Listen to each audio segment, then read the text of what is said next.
it took me about 35 minutes just trying to locate the place. Eventually, I found the place. When I got there, the first thing I asked the gentleman was, how come you don't have how come you don't have? He said, it's too expensive. I said, for God's sake, if I take an example of the policy council, the size of what you have here, and we did random check amongst people, what they felt, and what they thought they would pay was far different from what we would charge. A small signage of this sort would not cost about 25, 30,000. Really? Yes, I'm telling you. So it's perception. It's our job now to change that perception. That, hey, there were some people who took out their signages. That out of fear. Yes. That they were going to ask us for 1 million. Exactly. So it's our job now to win back that confidence and to explain to them that it is not as expensive. Let me challenge you on the other criticism. You've alluded to the fact that your stakeholders in terms of revenue generation is the state and the local government. You've told us now that revenue would have been principally to the local governments, but you've created a more efficient system, a more rational system, and you collect the revenue in a single place, you give approvals in a single, you make it a more rational and efficient process. What happens to the revenue when you do collect it? Do those local governments get their share of it? They do. Yes, certainly. And when revenues are collected, they go directly into dedicated accounts from the bank. Okay. It doesn't even come to lasaa. It goes directly to their account.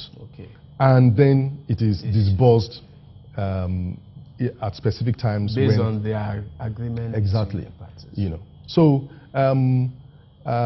it is not, and some people feel that maybe the local councils are, not satisfied. But I think, I'll give you an example.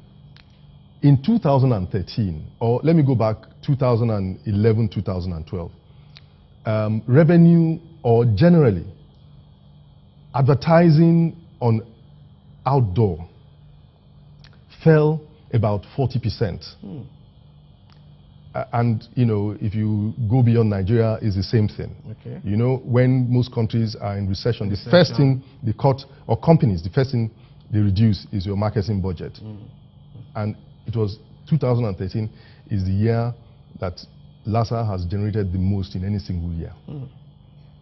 So if we didn't plan all these products we're developing, training our staff, being efficient, undertaking a census of all structures in the state, we would have suffered very gravely. But instead, we had a considerable amount of increase in revenue, even without having to increase tariff. So we must have, done something right. Let's take our final time out. I'm talking to Mr. George Noah of lasaa, and we're talking about outdoor advertisement signages in Lagos State. We'll be right back.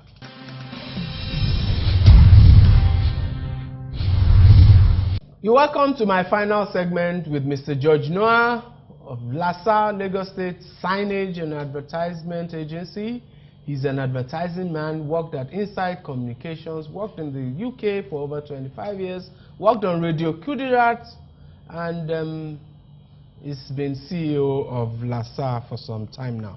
Let me ask you again, what the projects lasaa is now embarking on, what successes you think you've recorded, the challenges you're facing, the outcomes and results, and then maybe a little peep into what next for lasaa. Let me just talk about some of the challenges we've had and how we're trying to. We've had challenges with military and police formations, and that is because in the past they never used to get approvals for structures, but we're talking now and we're in the process of resolving. I talked about the difficulty the outdoor sector is facing in terms of drop in patronage. Yeah. One of the ways I'm trying to change that is to do an outdoor audience measurement survey. Now, none exists at the moment. And one of the problems advertisers, or challenges they face is, they will tell you, you have audience figures for radio, for television, for press, even for social media. None exists for outdoor. So how can I tell, if I place my billboard here, how many people see it? So those are things, that we're doing. We've had a major project which we're working on, which would come into fruition in June, which is to organize the biggest signage and outdoor conference and exhibition in Africa. Okay. That is our target. Okay. And that comes up in June. Why? Because we need to have a place where we can bring in experts from different parts of the world, talk about new innovations, talk about regulatory issues, and so on. And so we're inviting every part of the sector, the outdoor sector, from those who fabricate, to those who install, to those who do printing, to those who do billboards, to those who do consultancy work, to those who do protection, outdoor protection services. Yeah. If you want me, I can explain a bit. I understand that. People steal those things? Or? Well, yeah.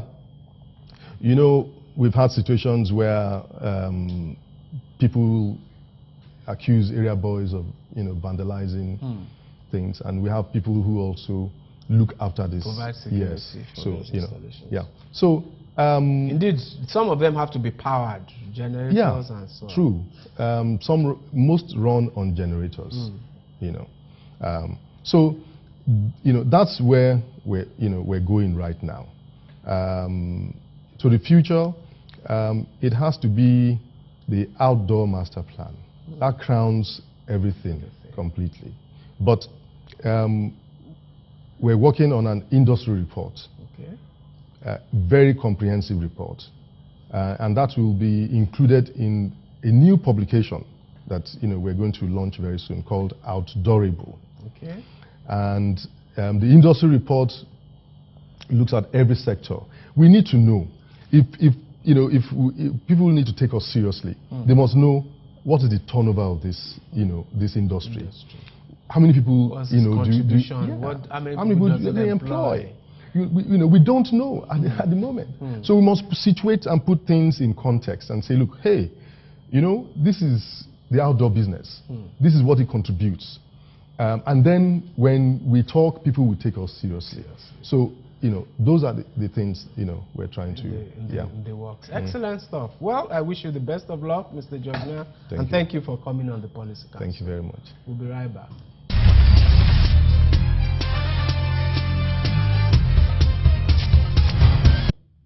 I like the lasaa model. Like one or two other institutions, or indeed several that the Lagos State has done, is an innovative arrangement. It obviates the constitutional limitations of an advertiser having to deal with multiple local governments to place billboards and signages across locations in the state, and creates an efficient system by which those functions can be accessed in one location, while the revenues are still shared by the enabling entitled stakeholders. So it works for the stakeholders. But if, as the CEO says, it becomes a more customer-focused organization, creates data, enlightens the public about its functions and the industry in which it operates, it can become even better for the customers. Thank you very much for watching. See you next time.